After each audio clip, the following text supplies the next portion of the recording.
Christmas is the time of year when people gather together to do none other than give presents. No, just kidding.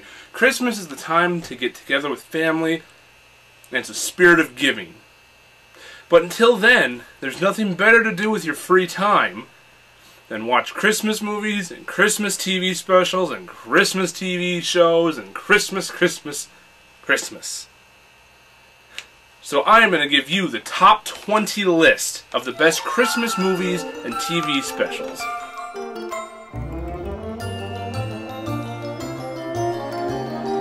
It's beginning to look a lot. Okay, starting with number 20. Now we're talking about the original The Year Without a Santa Claus, not that retarded bastardized version in 2006 with John Goodman. Don't get me wrong, John Goodman is awesome, but the movie sucked. This is the Rankin and Bass 1974 Year Without a Santa Claus, number 19. Now Frosty the Snowman has been around for 40 years actually. This year came out in 1969. Another Rankin and Bass Christmas special. This one's only half an hour and is actually traditional 2D animation as opposed to the claymation or stop motion and whatever you want to call it that they used for The Year Without a Santa Claus. Number 18. Also considered one of the best Halloween movies, this is also one of the best Christmas movies. A fantastic soundtrack. Directed by Henry Selick and produced by Tim Burton. One of the best movies, one of the best Christmas musicals ever made, if not the best Christmas musical ever made. Number 17. Now this is from 1985. The only reason this is on my list is because I grew up with this kind of stuff. I was only a year old when this came out, but I remember watching it every year after that. Number 16. Now Bad Santa is a funny movie. It's an adult Christmas movie. Definitely a rated R movie, but funny as all hell. It has become part of my Christmas tradition to watch every year. Number 15. Funny ass movie, especially, along with the first one. Funny movie. Last good Home Alone movie. Home Alone 3, Home Alone 4. Didn't even watch it because it sounds awful and it looks terrible. Number 14. Really good movie. Basically, it's the backstory of how Santa Claus became Santa Claus. Another Rankin and Bass stop-motion animated movie. Number 13. Say what you will about the Ernest movies, because they did start getting completely ridiculous towards the end, but this one is a good one to watch at Christmas time. It's a good spirit, feel-good movie to watch. Number 12. Now we're talking about the original The Grinch.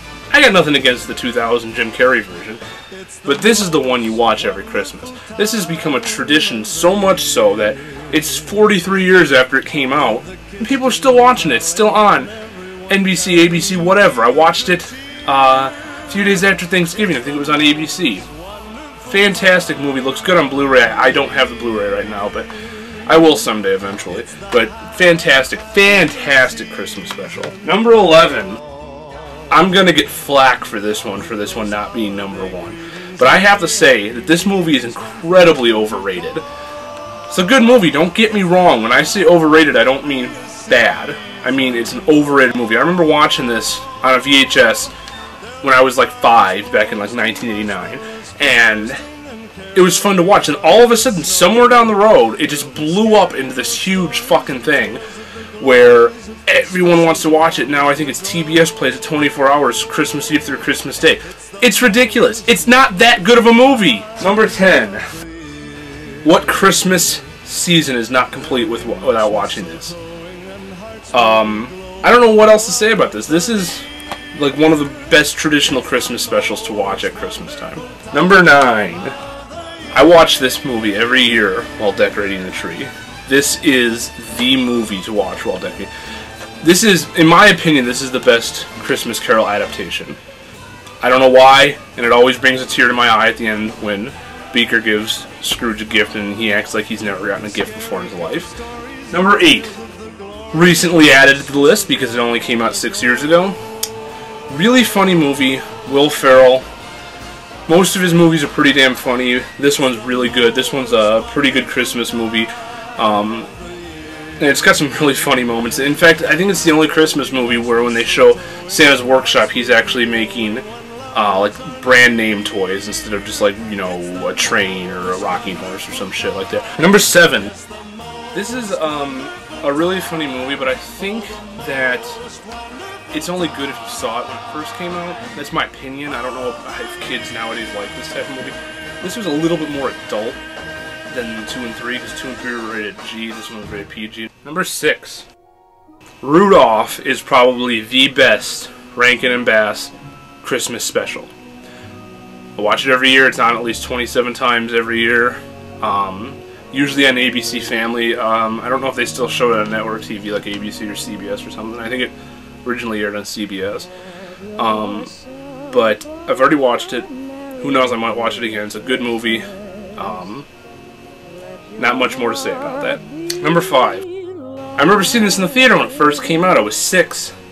I remember laughing my ass off with my mom and my brother.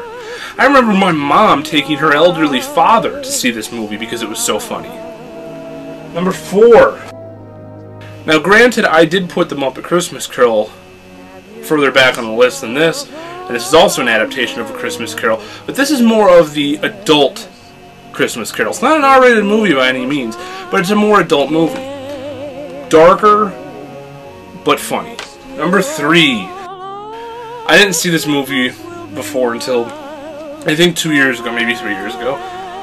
Really good, really good movie. This is the movie that makes you really believe in Santa Claus because of the actor who actually won an Academy Award for this movie. Number 2.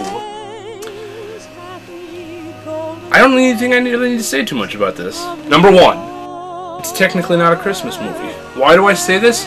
Because only the end of the movie takes place at Christmas. The rest of the movie, a majority of the movie I would say, the movie's I think 2 hours long, so I'd say an hour and a half, maybe even an hour 40 minutes of the movie is the telling of his life, which doesn't take place at Christmas. Just the end of the movie takes place at Christmas, yet this is like the traditional Christmas movie, and I consider a Christmas movie just like everybody else. From all of us here at Creepy Eye Films, I would like to send you the warmest of Christmas wishes, and to have the merriest of Christmases. Thank you for watching. Please subscribe.